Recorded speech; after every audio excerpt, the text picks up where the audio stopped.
우리가 저 명상의 목적이라고 우리가 보면 세 가지를 보통 우리가 얘기하잖아요. 선생님들이 아마 전에 쭉 이거 연수 지금 해오시면서 강의 앞전에서 쭉 명상에 관련된 연수를 쭉 이렇게 진행해온 걸로 알고 있는데 아마 그쪽에서도 얘기를 다 들었었겠지만 명상의 목적이 세 가지가 있어요. 정서를 조절하는 거, 성찰의 힘을 키우는 거, 그다음에 순수의식을 체험하는 거. 자, 이 세 가지가 있는데 잠깐 한번 이렇게 각도를 바꿔보면 정서 조절한다는 건 감정을 다룬다는 거고요. 성찰의 힘을 키운다는 것은 생각을 다룬다는 거죠. 순수의식을 체험한다는 것은 영성을 자각한다는 거예요. 그럼 여기서 이제 영성이라는 키워드가 또 나오잖아요. 지금 현재 세상 사람들이 명상에 관심을 많이 갖고 있는데 이분들이 주로 관심을 갖고 있는 거는 1번과 2번 정서 조절하고 성찰의 힘 키우기, 여기에 지금 포커스가 이제 맞춰져 있죠. 뇌에서 보게 되면요, 정서 조절에 관련되는 부분은 편도체 안정화, 편도체가 연관이 있어요. 편도체가 안정화돼야 된다. 그 다음에 성찰의 힘을 키우는 부분은 전전두엽이 활성화돼야 된다. 영성을 자각해야 되는 이 부분은 부정엽이 비활성화돼야 된다. 이것이 이제 뇌과학으로 지금 밝혀진 거예요. 그런데 아까도 얘기했지만 지금 우리 사람들이 주로 관심 갖고 있는, 명상에 대해서 관심 갖고 있는 부분은 정서 조절하고 성찰의 힘 키우기, 이 두 가지가 주로 이제 많은 관심을 가지고 있어요. 그러면 앞으로 미래 키워드가 영성이니까 미래에도 훨씬 더 명상이 각광을 받겠죠. 왜냐하면 제 세 번째 영성을 자각하는 이 파트가 명상에 들어와 있기 때문에 미래에도 지금 계속 명상은 계속 또 각광을 받게 될 것 같습니다. 미국하고 영국의 학교에서 명상교육을 시행하고 있다는 말씀 아마 들었을 거예요. 그리고 지난 7월 달인가 뉴스에 나왔죠. 우리나라에 2025년 내년부터 초중고에서 명상교육이 시범으로 적용될 계획이다. 정서 조절을 위해서 명상교육을 하겠다. 이렇게 지금 학교에 지금 명상교육이 이제 들어오게 되는 이러한 지금 변화가 일어나고 있죠.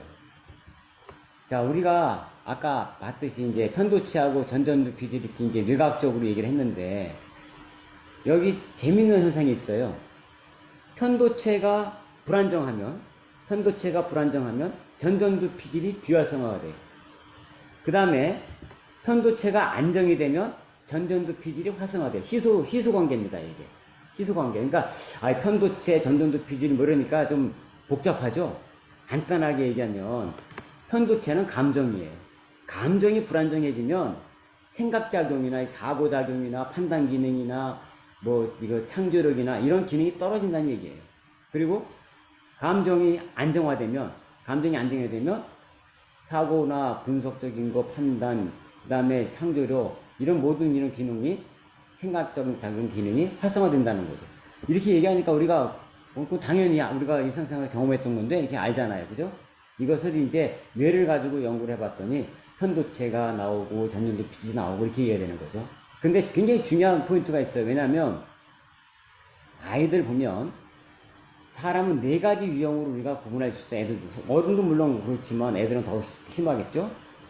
편도체가 안정화되어 있으면서 전전두피질이 활성화되어 있는 애가 있어요.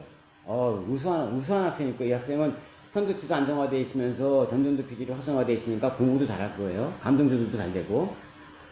반대로 편도체가 불안정하면서 전전두피질도 비활성화되어 있어요. 이러면 이 학생은 감정적이면서도 학습 능력도 떨어질 거예요, 아마. 그런데 이런 중간형이 있어요. 뭐냐면 편도체는 안정화가 됐어요. 편도체는 안정화가 됐는데 그럼 전전두피질이 활성화가 되는데 전전두피질이 또 비활성화가 돼 있어요. 이런 학생들은 편도체가 안정화됐으니까 이 대인관계는 좋아. 대인관계 좋은데 전전두피질이 비활성화됐으니까 학습 능력은 좀 떨어져. 공부 잘 안 해. 이런 아이들이죠. 또 이런 애가 있겠죠. 편도체는 불안정해. 그래서 감정적으로 막 기복이 있어요. 막 분노 조절 안 되고. 그런데 전전두피질은 또 활성화가 돼 있어. 근데 얘가 학습 능력은 좋아. 그래가지고 또 공부는 꽤 잘해. 이런 경우가 지금 한 네 가지 유형으로 이렇게 우리가 나눌 수가 있어요. 아주 잘 보면 아마 이렇게 떠오르는 애들도 있을 거예요. 그 특성에 맞춰가지고 얘는 지금 편도체가 지금 불안정하구나. 그러면 편도체 안정화시키는 훈련을 시켜야 돼요. 그래서 봤는데 얘는 편도체는 안정화된 것 같아. 근데 전전두 피질이 활성화가 안 돼가지고 학습 능력이 떨어지고 뭐 끈기도 없고 잘 뭐 공부하는데 약간 뭐 집중력 떨어지고 막 이래. 이 학생은 전전두 피질을 활성화시키는 훈련을 시켜줘야 됩니다. 자, 이런 식으로 학교에서 아이들을 우리가 보면서 어떻게 코칭을 해야 될지 우리가 판단할 수가 있어요. 그런데 일반적인 경우를 봤을 때 우리가 순서가 참 중요한 부분이 있는데요. 자동차가 있어요. 자동차에서 우리가 브레이크하고 엑셀이 중요하잖아요. 그런데 자동차 출발하려고 그러는데 브레이크를 밟고 있어. 브레이크를 밟고 있는데 엑셀을 밟으면 자동차가 나갈까요? 안 나갈까요? 안 나갑니다. 브레이크 밟고 있는데 엑셀 누르면 안 나갑니다.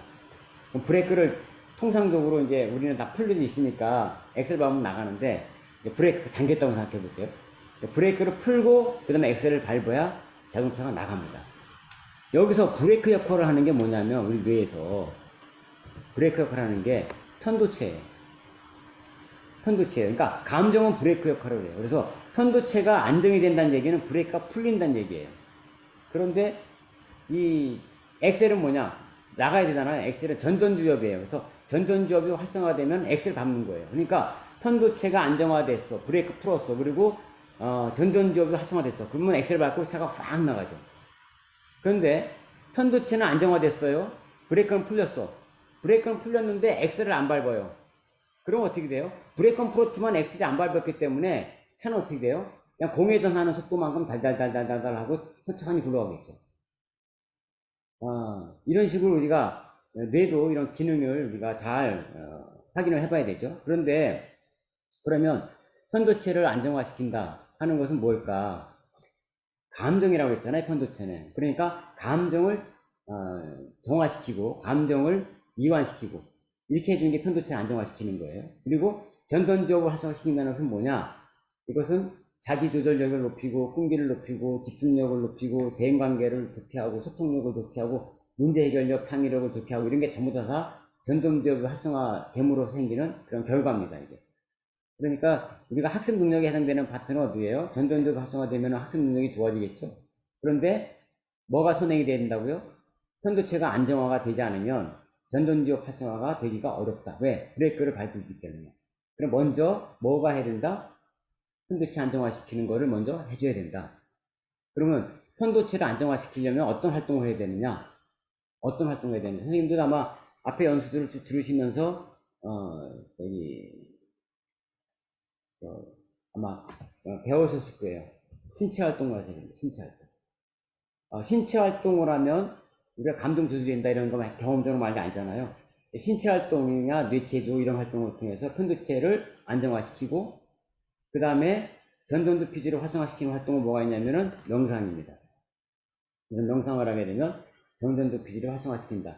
이건 우리가 뇌과학을 쭉 하면서 다 학문적으로 연구가 됐던 그런 내용들이죠.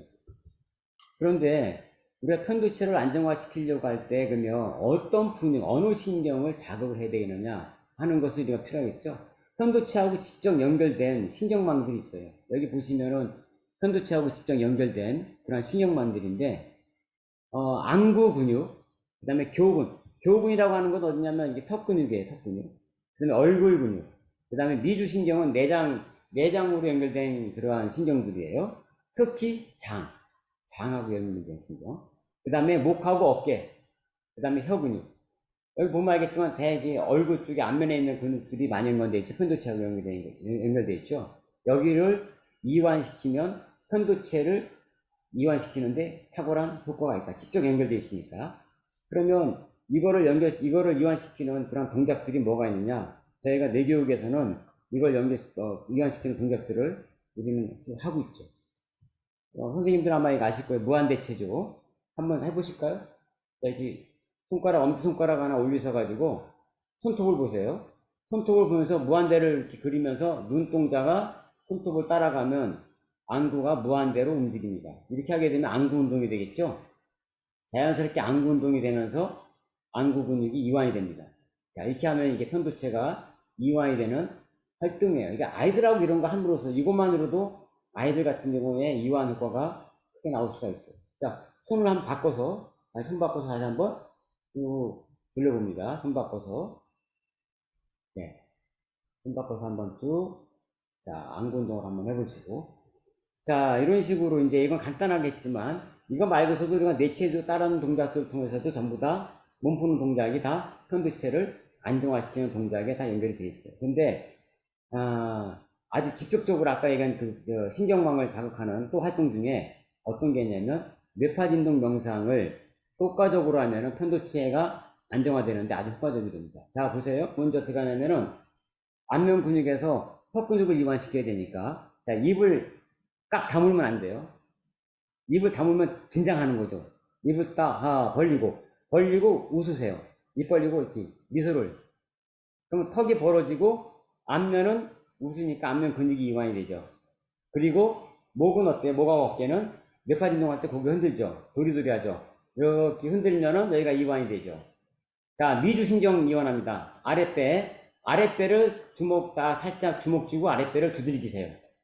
아랫배를 싹 두들기세요. 그러면 장이 자극되면서 장이 풀리면서 미주신경이 이완이 되면서 편도체가 이완이 됩니다. 이게 엄청 편도체 이완시키는데 종합적으로 하는 이게 동작이에요.